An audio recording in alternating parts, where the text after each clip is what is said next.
How to cancel ESPN Plus subscription on Roku TV. Welcome back to the channel, and let's start with this video. Starting off with the first step, log in into your Roku account. For that, enter email address and your password.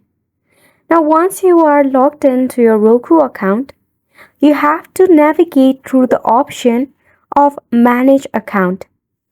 Select the option of Manage Account, and at the bottom you will see some of the sub options. Tap on the option where it says Manage Your Subscription. When you tap on Manage Your Subscription, it will redirect you to a new page. In this page, you will find all of your subscriptions. From here, locate your ESPN Plus subscription. At the side, you should see an unsubscribe bubble. You can just tap on unsubscribe, then verify yourself, and that is how you can cancel your ESPN Plus.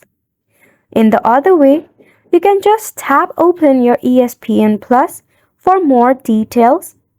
Now when you tap open to it, you should see the option of Manage Your Subscription.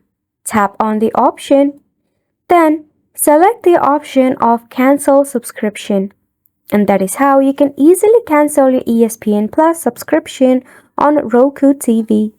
And it's a wrap for this video as well. Thank you so much for tuning in.